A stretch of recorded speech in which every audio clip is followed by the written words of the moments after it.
Hello and welcome to a brand new video. So you join me today for another Premier League prediction. That is right, this week we are predicting Premier League Gameweek 23 predictions. That is right, we are 23 games in to Premier League season and oh boy, it is spicing up. In this game week we have a top 4 clash between Man City and Chelsea. So what do I rate and predict this game as?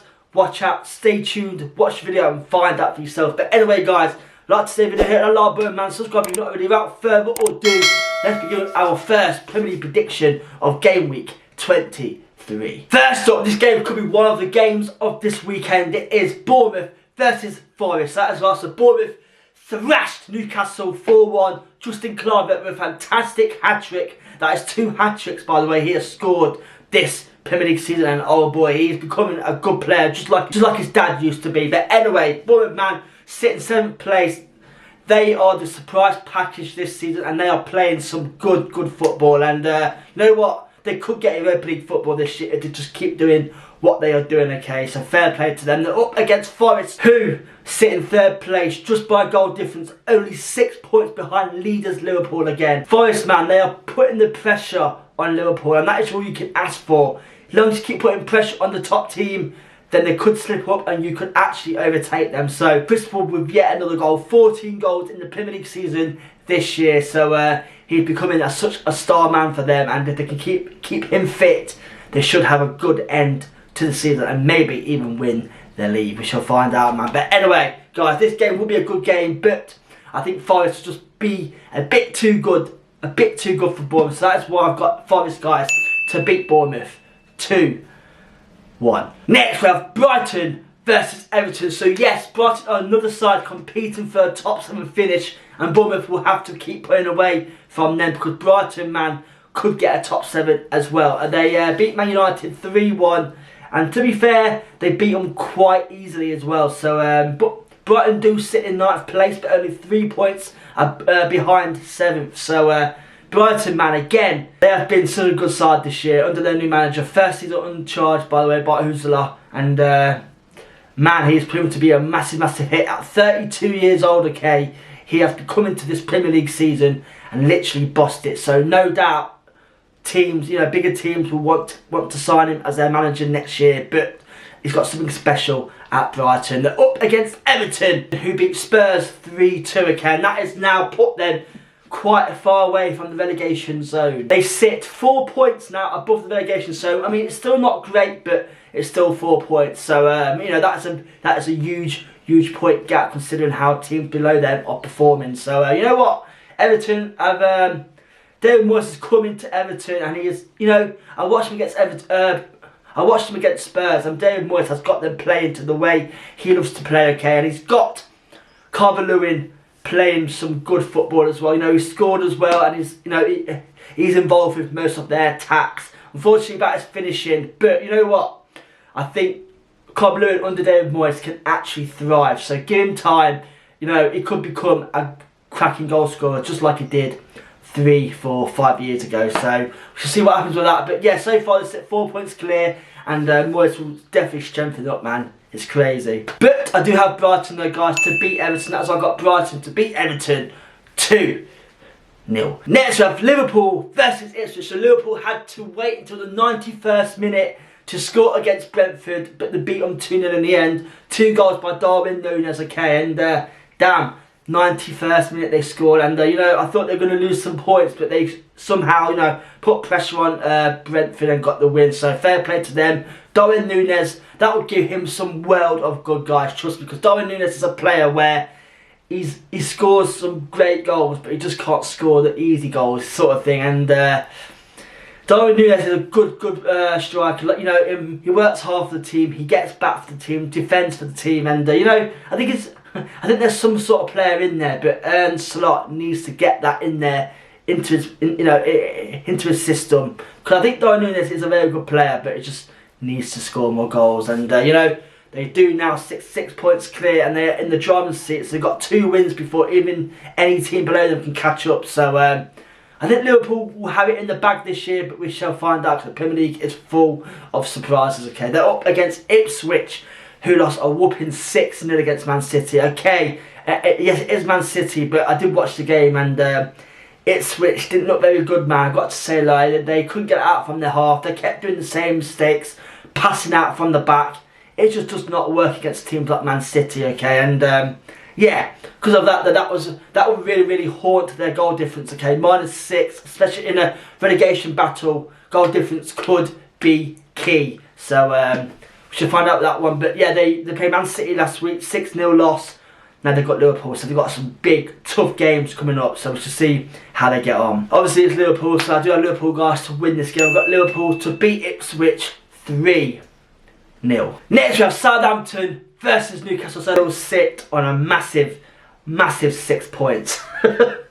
They are still in frame to be the worst team the Premier League has ever seen. And to be fair, I can't see them getting any points anytime soon because they don't look very good, do they? Let's be honest, like, they don't look very good. And 6 points in their first 22 games is not very good. And you know, I think it's all in the writing now. I think Southampton are probably relegated, but if they can keep like battling, you know, that is all you can ask for. And you know what, Southampton, man, are a team where they always come back up, straight back down. So you know what, expect some guys to win the championship next year. But anyway, they're up against Newcastle, who lost 4-1 to Bournemouth, man. A crazy result. I did not expect that. So that 4-1 loss against Bournemouth has ended their 7-game unbeaten streak. And damn, and Isaac did not score. So that means my boy Jamie Vardy's record is still intact. So yeah, there we go, man. That is the best thing that came out of this weekend for me as a Leicester supporter. Vardy's record still stands. I'm sure Newcastle want to come out this week and put that game behind them, but I think they will do that this week. So I've got Newcastle guys to beat Southampton 3-1. Next we have Wolves versus Arsenal. So one team fighting for relegation survival and one team fighting for the league title. So anyway, Wolves lost 3-1 to Chelsea at the weekend, and that's their third loss on the bounce now, and they actually move out of the relegation zone now because of Ipswich's 6-0 loss. They move out on goal difference, so that is a, you know, even though they lost, they came out on the better end because they are out of the relegation zone on goal difference. So you know what, losing, man, can have a good impact if the other team below you lose even more. So yeah, so because of that, out of the relegation zone, and Cunha apparently walked off down the tunnel straight after the game without saying thank you for the travelling fans. So Pierre, the Wolves manager, has come out and said that is not good enough. He's a captain of the team. Well, you know, he's a leader, captain of the team, and yeah, he expected more. So I expect Cunha, you know, to leave this transfer window. I know he's on the verge of signing a new deal, but I think his attitude recently has not been good. So we should find out with that deal what happens with that one, man. But anyway, they're up against Arsenal, who had their title hopes shattered by a 2-2 draw against Aston Villa 2-2. So yeah, so Arsenal again dropped 2 points from the leaders Liverpool, and you know, for me, they don't have a good enough goal scorer, okay, and they need to improve that. They need to sign someone this transfer window, because yeah, they've got Gabriel Jesus, who's out injured with an ACL injury, and again, he was coming into some good form. Havertz, he's not really a goal scorer, is he? So Arsenal need to find a new goal scorer soon, because that is what they are lacking. A good goal scorer with a good goal threat, and that would be the difference between the league title this year. But I do have Arsenal, guys, to beat Wolves. That's why I got Arsenal to beat Wolves 2-0. Next, top 4 clash, Man City versus Chelsea. So Man City were a massive 6-0 win against Ipswich Town, and to me, they look like the team they used to be. They are playing some good, better football. De Bruyne ran the show. It's crazy how when he does not start, they look completely different. So De Bruyne for me is still one of their key players, and he had a fantastic game against Ipswich. And you know, could this be the turning point for Man City? It could be, but again, Man City are very unpredictable. They have signed 2 new defenders this year, this transfer window, and also they're in talks to sign a striker, Marmoush. Okay, what a player! They've got Holland in the ranks, and now also he's on the verge of signing as well. Marmoush is a fantastic player, fantastic striker, and they're going to have 2 of the world's best, you know, if they get on playing together. So crazy, man. But anyway, they're up against Chelsea, who beat Wolves 3-1. Fantastic win for Chelsea. That puts them back into 5th place. So this is a top 4 clash, okay, and this is for our Champions League spot. And Chelsea could actually have the edge. They, yeah, for me, Chelsea do play some boring football, of course, the Enzo Maresca style of play, but it does work. And you know what?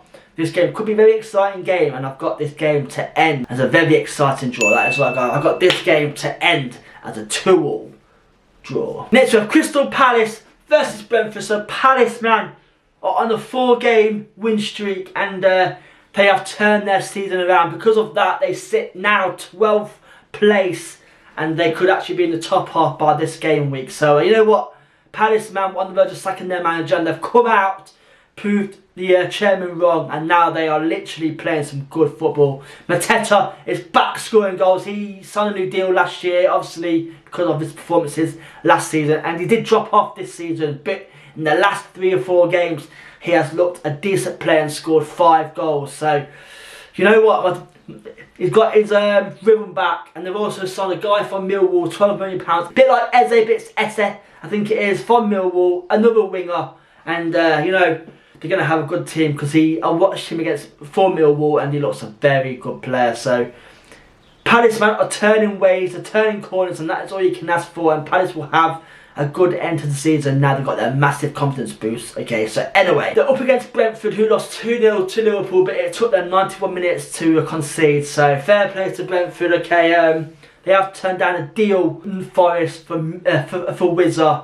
And I think they need to keep hold of him, because he's one of their best players, and I think they will keep hold of him because Thomas Frank will try and keep him. So anyway, Brentford had a good season. They do sit in the top half still, and you know, this is a top table clash for me. Whoever wins this will get a top 10 finish. But anyway, I do have this game though to end as a draw, because I think both of these sides are a good side, both hard to defend against, and you know what, I think this game will be a very exciting draw, but it's going to be a 1-1 draw. Next we have Spurs versus Leicester. So this is a massive game for both of these teams, because one team is near relegation, which is Spurs. Okay, so Spurs lost 3-2 to Everton, which has put Ange Postecoglou on the verge of being sacked. Daniel Levy has came out and said he still backs Ange Postecoglou, and I think I do believe he's got a couple of games left to prove himself, because the way Spurs play, you know, Spurs are playing some good football, like, you know, great on the eye, but their defensive errors, their defensive, you know, their defending as a team is absolutely pants. Okay, and yeah, fair enough. They've got their 2 best centre backs injured, Van der Ven and also Romero, but the thing is, they still have a good side, and the way they're conceding goals, it's unreal. So they do sit only 8 points, guys, above relegation. And you know what? Could Spurs be relegated? Could Spurs be relegated? But anyway, they're up against Leicester, who are on a 7-game losing streak. And damn, guys, it's been a tough season for you boys. It's been a tough season watching my Leicester play, because we are playing some good football under Ruud Van Nistelrooy. But personally, guys, I don't think Ruud Van Nistelrooy has it in him for a relegation battle. Okay, you know, he came in from PSV, winning titles, come from Man United, you know, winning games, and I don't know, I don't think he has it in him for a relegation battle. And to personally, it was a bit risky bringing him in. But you know what? We are playing some good football. Leicester are playing some better football. You know, passing together. You know, they're working as a team, but they just can't keep the goals out, and they haven't scored for 4 games running. So that is a big issue they've got there.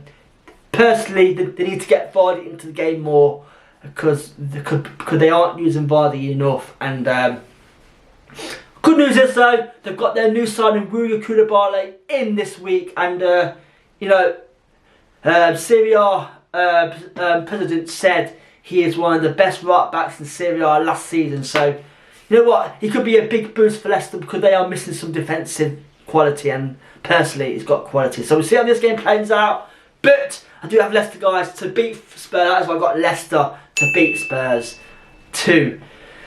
1. Come on boys, don't let me down. Next, Villa versus West Ham. So Villa drew 2-2 with Arsenal at the weekend. Good point for Villa. Okay, Villa do sit in 8th place. Villa do have a good record in the Premier League though this season. They are on a 4-game unbeaten streak, 1-2, drawn 2. So can this form go into this game against West Ham? I'm sure it can, because they sit in 8th place in a Europa League spot, and I think they'll be a bit higher towards the end of the season. But yeah, sitting in 8th place, not a bad season, but did lose in the Champions League last night.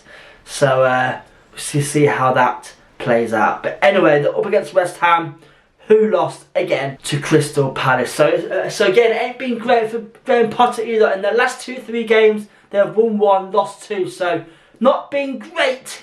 It's not been a great start, but obviously, like you say, it takes time to bond with your players. It takes time to get a manager playing to his tactics, and I give him time. Potter, man, he's one of the most underrated managers in the world, well, in the league. I know he's not won anything, but he's a top manager, and I think West Ham will be lucky to have him. So they need to start getting some points on the board, because again, they only sit 10 points away from the relegation zone, and 10 points is a lot. But if teams below you win and you keep losing, then it could be a massive downgrade. But anyway, I do have Villa, guys, to beat West Ham though. I do have Villa to beat West Ham 2-1. We are down to the final game. It is Fulham versus Man United. So Fulham with a fantastic 2-0 win against Leicester. Okay, they took off Iwobi at half time, brought on Traore. He changed the game for them. He's such good player. Like, he's so fast, but he just can't finish. But saying that, he did score against Leicester. So they brought him on. He scored a goal, and that's all you can ask for. Fulham, man, are tough side to beat this year, I've got to say. Fulham do sit in 10th place, and they are not far away from the Europa League spot either. They're only 4 points. They're only 5 points away from the Europa League spot. So you know what? It'd be great to see Fulham in the Europa League, because they are a good side this year under Marco Silva, and they have deserved it this year because they have done super well. But once we find out against this game, because they're up against Man United, okay, who one of the worst Man United teams I have ever seen. They lost to Brighton 3-1, which only sees them 10 points above the relegation zone, and even Amorim has said in his interview that they are the worst Man United team in history. And I've got to say, I do kind of believe that as well, because they are pants. But anyway, yes, they he's still not playing Marcus Rashford, and I've heard he wants to stay and fight for his place in team. But the way he's been treated at Man United is an absolute shambles, and I think he should leave. But you know what, having Marcus Rashford not even on the bench is a massive mistake, because you know Rashford's a guy that can bring on last half an hour and he will turn a game for you, because he is a match winner. And that is what they are missing, big time. I'm out though, guys. He's their key player this year. Fantastic player, man. And, you know, that he could be the difference to them staying up. And, keeping Amorim's job. Because the way they are playing right now, it's not been great, has it? Let's be honest. So just on that alone, guys, I do have Fulham to beat Man United. That's why I got Fulham to beat Man United 2-0. And there we go then, guys. That is my Premier League Game Week 23 predictions. If you did enjoy this video, please hit the like button, man. Subscribe if you're not already. And if you agree with any of my decisions, let me know down below in the comments. But anyway, we are Game Week 23 games in, getting close to the end of the season, and it is spicing up. But anyway, guys, I'll see you guys next week for a brand new video. Thank you for watching. Good night.